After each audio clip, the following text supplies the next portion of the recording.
We are gathered here to talk about democracy. I'm very slow to use that word in the recent past, because who defines democracy? What is it? Is it about the periodic meetings or elections that we hold every so often? Is it equal to governance? Who defines democracy? Many years ago, a great African-American, John Henry Clark, who is a great Pan-Africanist, observing the many African countries that were regaining independence, said that when African countries regained independence, all of them inherited systems of government that were inherited from their former colonizers. And he went on to say, and none of them will ever succeed on the basis of those inherited governance systems. There is a sense in which those words now ring true. We are in a continent that is today divided into 54 countries out of a scheme which was hatched by European powers in 1884 and 1885, when they sat in Berlin to divide the continent of Africa into spheres of influence,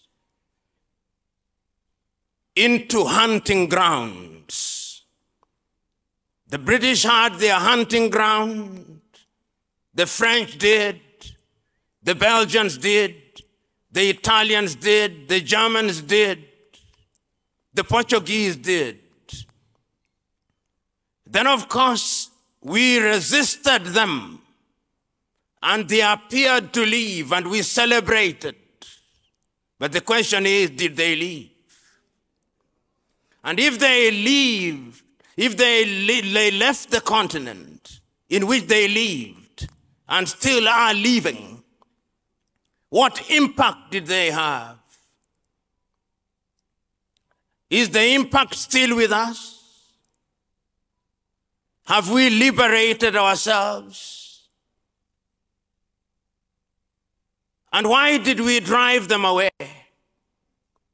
I can still remember those words that I listen to every so often, spoken on the 6th day of March, 1957 by Ghana's Kwame Nkrumah, that the independence of Ghana means nothing if the rest of Africa is not free. I can still remember him saying that we are regaining independence, that we may govern ourselves, that we may harness our resources, that we may have education that is in the best interest of our people, that we may take control of our cocoa and coffee and yams. The question this afternoon, have we? The question is, after all the countries regained independence and we started electing our leaders, did they change? Did they husband our resources in a better way? I can still remember in 1958 when the same Kwame Nkrumah invites leaders in Accra, Ghana in 1958 and tells them that we are not truly free.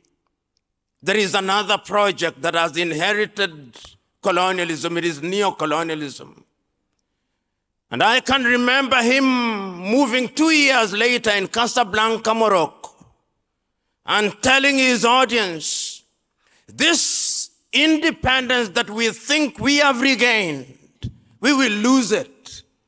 We will lose it because the neo-colonizer has not left He is with us, and he is using some of us, and he is the enemy from within that we must be wary of. And he did not stop there. 3 years later, in Addis Ababa, Ethiopia, 32 African countries are now independent. Each one of them, heads of states, talking about Africa, about African unity, about the need to have one army, about the need to have one government, about the need to have one currency, about the need to have a common unified foreign policy. But they listened to him not. And we had a weak organization called the OAU, which made its contribution, participated in the liberation of other African countries. But the question is Africa the richer because we regained independence? You will remember that even as we regained independence, the other countries still remained here. And it's only in the 1980s that we see other African countries regaining their independence. You'll remember the wars of independence in Angola. You'll remember the wars of independence in Mozambique. You'll remember the wars of independence in Guinea-Bissau and Cabo Verde. And you'll remember the last bastion of man's inhumanity to man in South Africa in 1984, preceded only by liberation from the regime in what is now Zimbabwe. The question is, the promises that our founding fathers made to us, have we fulfilled them as we talk about democracy and constitutions? Who brought the constitutions to us? Which constitutions do our traditional rulers operate from? Are they written? For whose interests are they written? As I talk about democracy and development now, I want you to cast your eyes across the continent of Africa now. Look at young people dying as they leave the coast of Senegal. When you tell them about democracy and elections, are you talking to them when they are dying? When they are dying in the Mediterranean, are you talking to them? If you go into a room where there are 10 young Africans, 8 of them want to run away from the continent of Africa, even in countries where there are so-called constitutional governments. This is the Africa that we are talking about today. When you go to Australia, Europe, and America, young Africans are being humiliated. If you doubted it, you only saw what happened in Ukraine when the war broke out. See how Africans were being humiliated. The question that we are asking today, and the question that is alive and well today, and the debate that we ought to wrap our minds around today is, what is democracy? Whose democracy? Is there a possibility that we who are gathered here today, as Carter G. Woodson said in 1933, we are so thoroughly miseducated that in fact, even when we think we are getting it right, we are getting it wrong?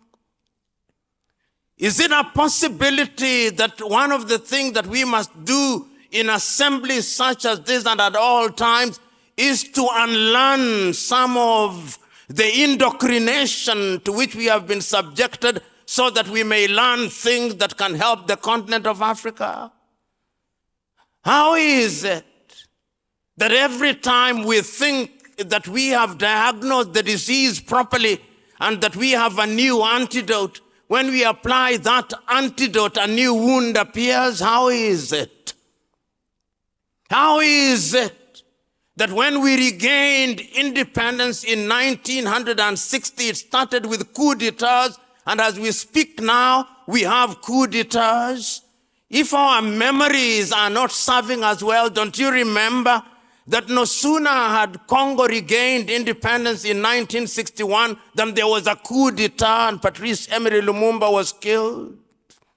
If you doubt me, is it not the case that in 1963 in Togo they killed Sylvanus Olympia?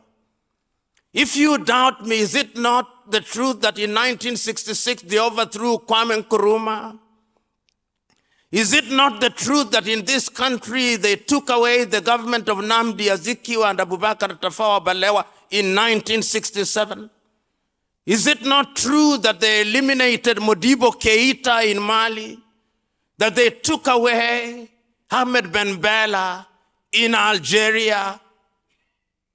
So our story is, as the French would say, plus ça change, plus c'est la même chose. The more things change, the more they remain the same.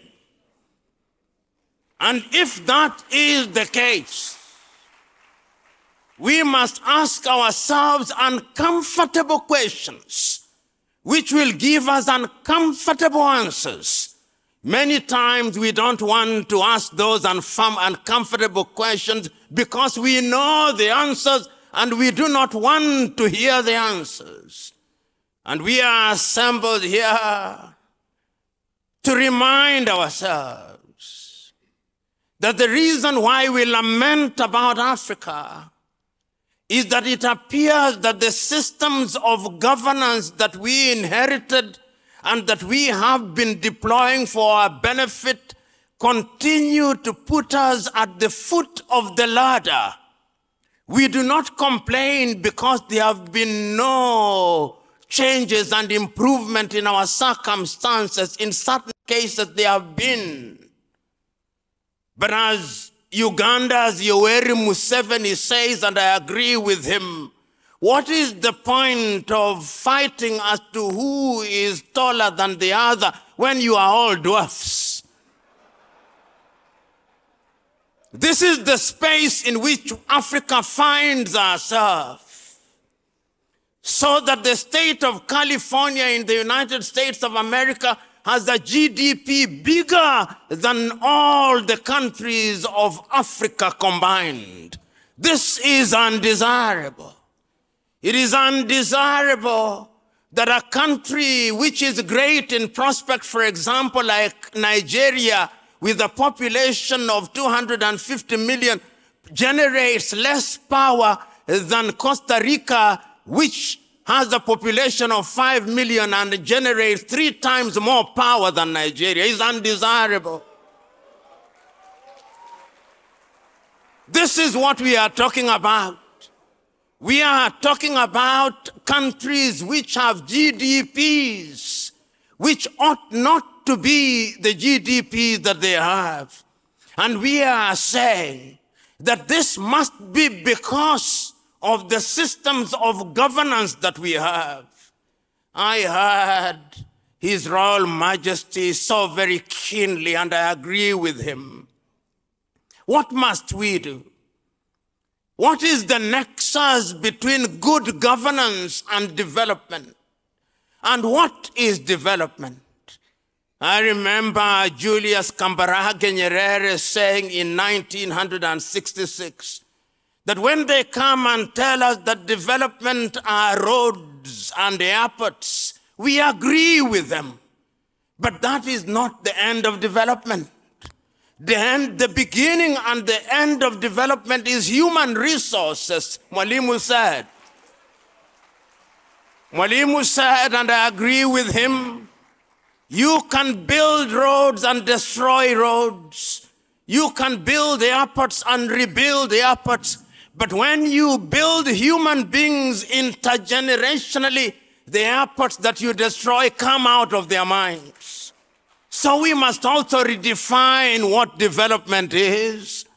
We have seen countries where edifices were christened to constitute development, and they were destroyed in the twinkling of an eye.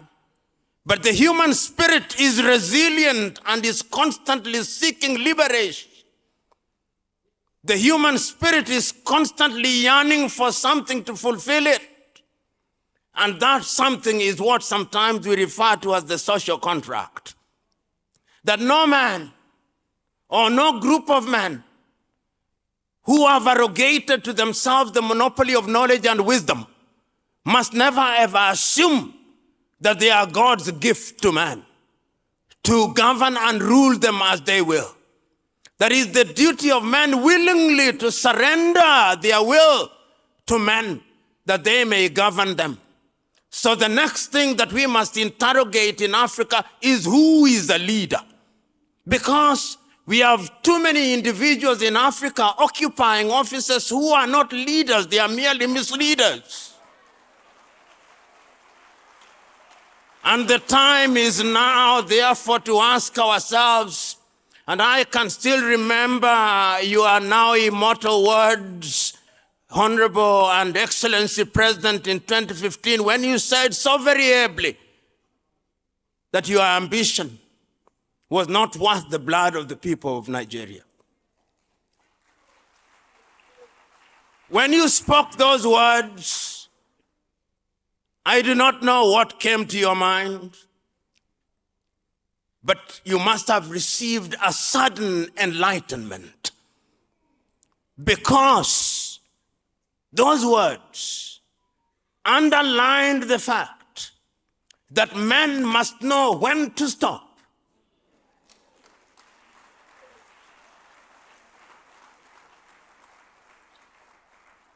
and the appropriate time you stopped. And Nigeria was the richer because you stopped. We live in a continent today where every election is a harbinger for chaos. But you said, let it go.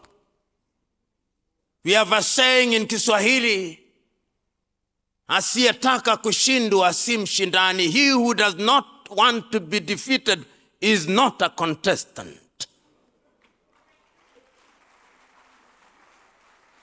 Today, when we talk about leadership, we are talking about people to recognize that it's not a cutthroat competition.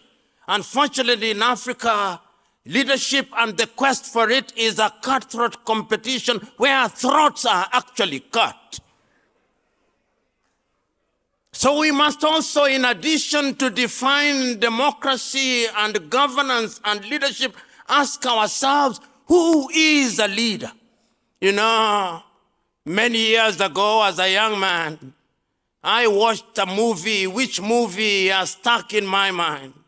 It was in 1982. And I went to the theaters and I went with a notebook. And the movie was Gandhi by Sir Richard Attenborough. And at that time, Mahatma Gandhi, or Mohandas Karamchand Gandhi, had been invited back from South Africa by one of the great Indian nationalists, Professor Gokhale. And when he was invited to speak, this is what he said: I have nothing to say, but today, as I see you here, the people who are assembled here are businessmen and lawyers from Delhi. You are pretending to speak to India and for India. This is not India. India is out there in the villages, in the hamlets. This is not Nigeria. Nigeria is out there in the municipalities. This is not Africa. Africa is out there in Bangui, in Nouakchott, in Khartoum where they are fighting, in Hirdar. Africa is out there in Niamey. Africa is out there in Ouagadougou. Africa is out there in Bamako, in the slums of Bamako. When we speak here in English, do we reach them? When we speak in French, do we reach them? When we speak in Portuguese, do we reach them? What is the Yoruba word for democracy? What is the Ijo word for democracy? What is the Ibibio word for democracy? What is the Igbo word for democracy? Give me that word. When you give me that word, then we are beginning a conversation. Because that conversation is the conversation that is going to tell us how we have a symbiotic relationship between democracy and the thing that we call development.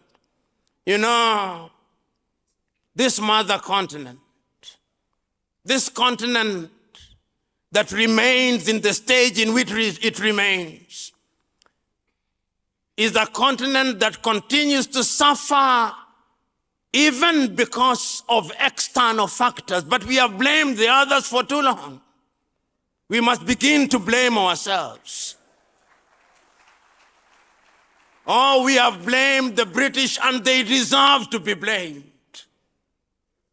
When we belong to the Commonwealth and we call our ambassadors high commissioners, we deserve to blame them, because our political true north appears to be the United Kingdom. That's where, when we have our presidents and they want to contest elections in Africa, they go to Chatham so that their masters can listen to them and say, it's okay.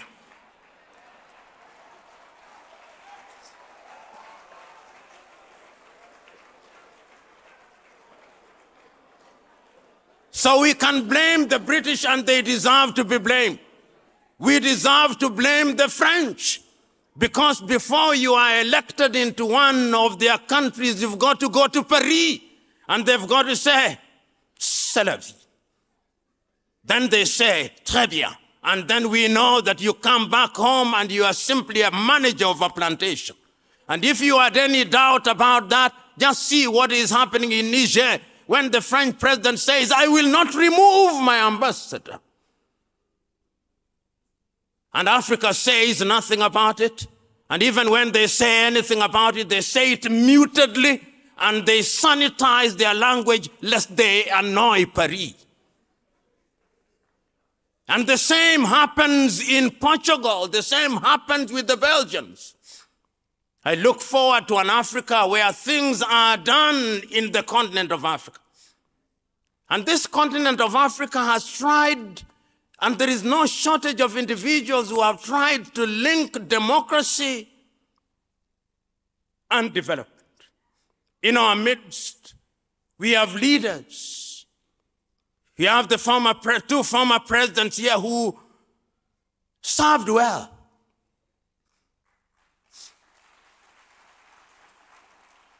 I've said this before. No matter how good a dancer you are, you must know when to leave the stage. There are too many dancers in Africa who think I'm the only dancer in town. And until God calls me, I'm not leaving the stage. Such dancers will be removed by men. And that is how I explained the coup d'etat that are coming here. In 1964, talking about the military interventions in civilian government, this is what Kwame Nkrumah said. The military have no business interfering with civilian governments. But if civilian governments misbehave, it may become necessary for a short period to disrupt their agenda so that they can midwife a new dispensation. It is in this context that we must understand the military interventions. But remember that true democracy requires and demands the eternal vigilance of the people. Because Africa has also seen a situation where military leaders remove their uniform and adorn suits, and lo and behold, like Paul and Saul, they become civilians themselves.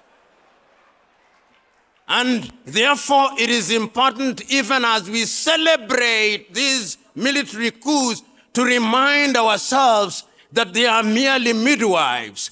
And midwives are neither the father, nor the mother, nor the child. Their duty is to ensure that all the three are happy. And we, the population, must be eternally vigilant. And that is why, therefore, when we talk about democracy, we must ask ourselves, what are we doing wrong? And we must also ask the question, are coups d'etats only mounted by men and women in uniform? No. I've seen coups mounted by judiciaries in Africa. I've seen coups being mounted by the political class in Africa. When people engage in sophistry in interpreting constitution, those are also coup d'etats.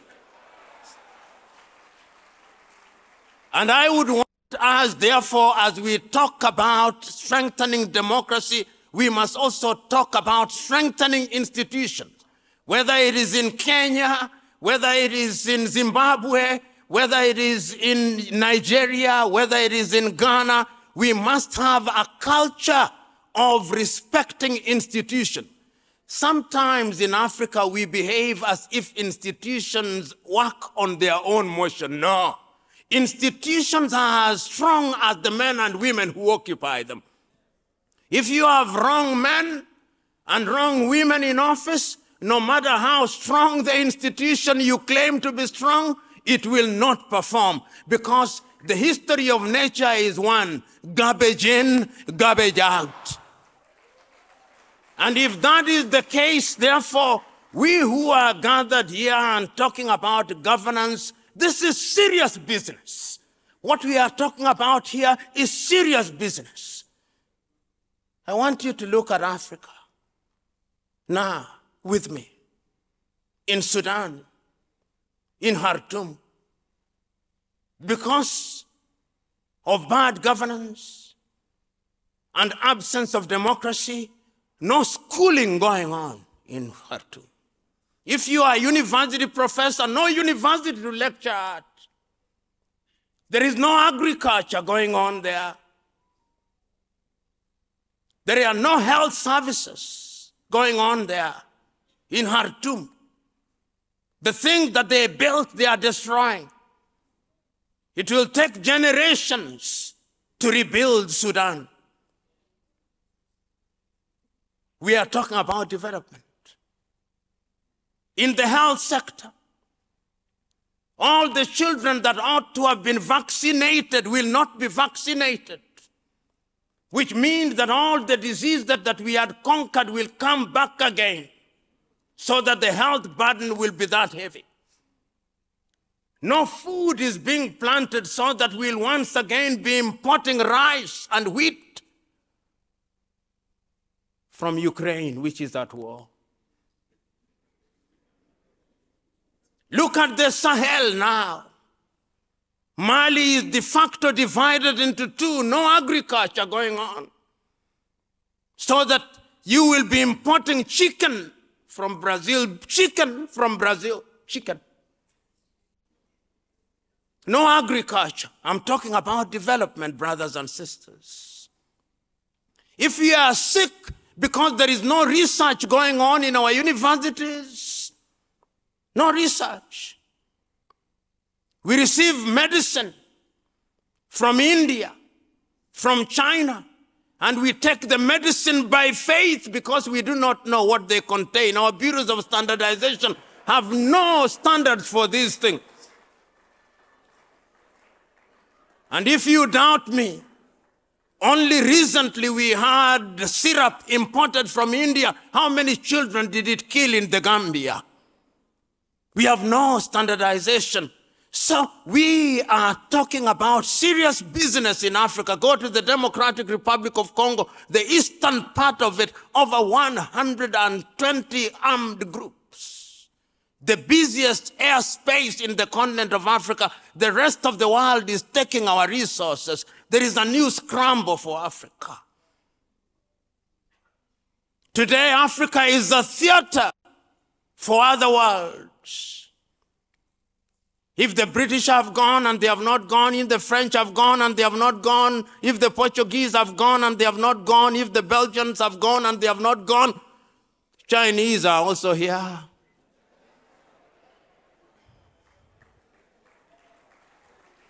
They are here. Building roads, building stadia. The Turks are here. The Qataris are here. The Russians are here. And yet Africans somehow believe that when we remove one slave master and we bring another slave master, then it's better. So we hear Africans praising Wagner in Russia. African intellectuals, I think the president of ECOWAS called them pseudo-intellectuals, an appropriate and heavy English word. The question, therefore, is what must we do? Because there is a neo-colonial project and there is a new scramble for Africa. And Africa is moving from pillar to post, passing declaration after declaration. Africans are good at passing declarations. The Lagos Plan of Action of 1980. To develop Africa, did we fulfill it? No. The Yamoussoukro Declaration on Free Airspace, 1988, have we fulfilled it? No. The Abuja Declaration of 2001 to spend at least 15% of our budget in health, did we fulfill it? No. The Malabo Declaration on against terrorism and unconstitutional changes of government, have we fulfilled it? It is as if it was steroids to tell others now that they don't want it, let's have it. Malabo. The Maputo Declaration on the Rights of Women, and all these, have we fulfilled them? The time is now that Africa should stop attending meetings. We should only have periodic meetings to ask ourselves, how effectively have we implemented the declaration that we made? Because we are talking about governance. Otherwise, Africa is being tossed from pillar to post. I'm still talking about democracy and development. And you know, Africa is tossed like yo-yo. Their leaders are invited to the G7. Once the photo is taken, then they go. Recently, we were invited to something called the G20, and then we celebrated, then we go. Then we are invited to the BRICS, then we celebrate, then we go. Then we'll be invited to the G77, then we go. We are in the business of being invited to meetings. Ladies and gentlemen, one can go on, but I want to pose a number of questions as I bring my submission to the close. This continent of Africa, this continent that is divided into 54 countries, is it not the time now that we must examine what constitutes democracy? Is there something in our traditional governance systems that we can take and help how we govern? Is there something like that? This is a question that I want us to consider. Is there a possibility that the elections we hold, that we do not understand, are the actual disruptors of our democracy in Africa? That we spend so much time in them, and that the only thing that lacks in African government is actually trust? Do we trust each other in Africa? I want to pose, where does Nigeria print her ballots?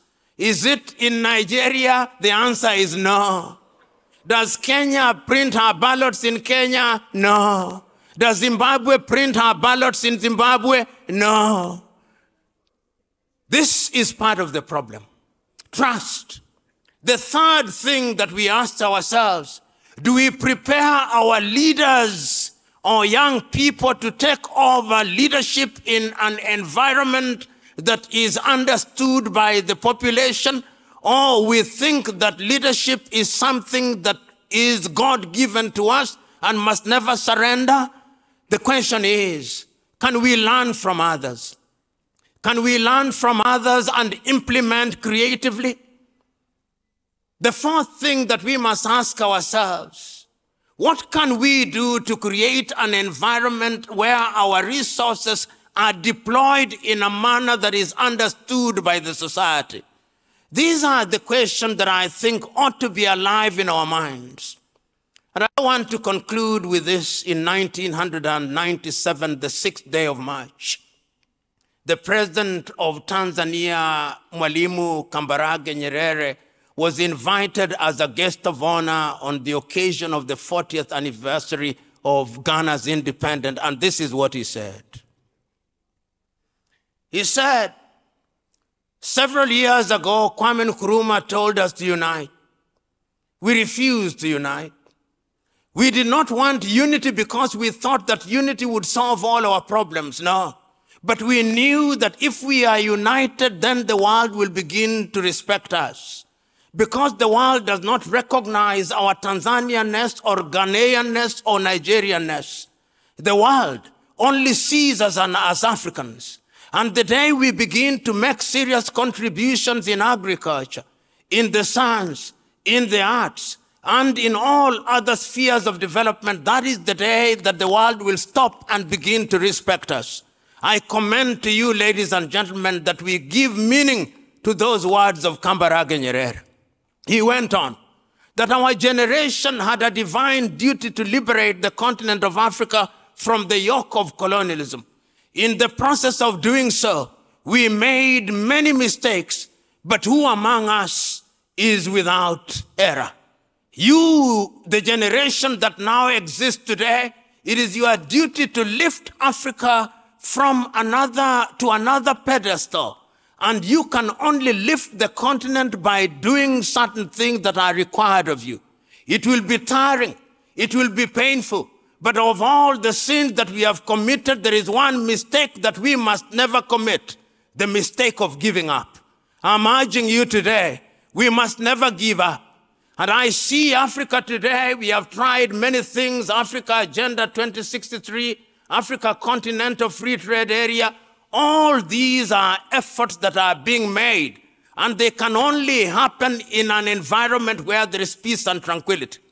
We promised ourselves that we would silence the guns in the year 2020. The guns are louder now. So as we are committing ourselves to this reality, I'm submitting to us that the continent of Africa has the ability. We have the human resource, which is the greatest of all resources. We have the natural resources, which can be harnessed through natural resources. We have men and women who can govern us.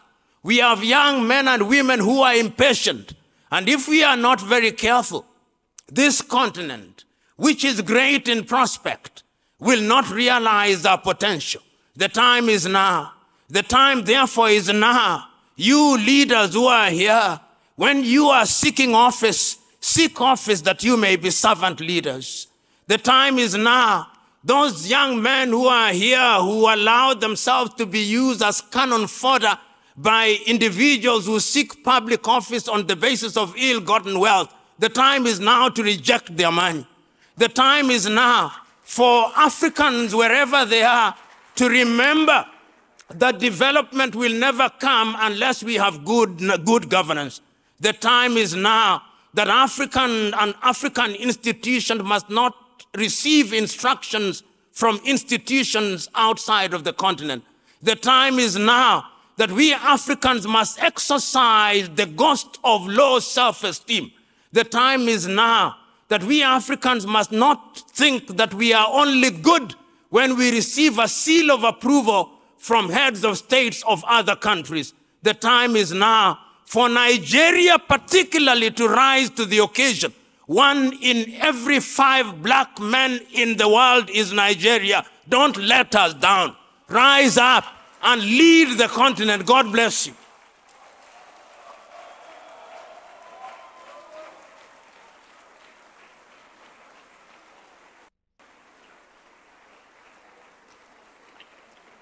Your Excellencies, distinguished ladies and gentlemen, Professor Patrick Lumumba.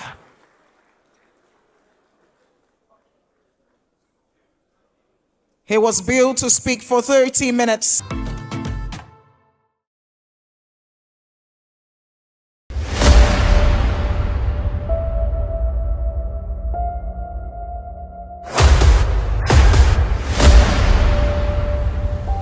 This is the journey to one Africa.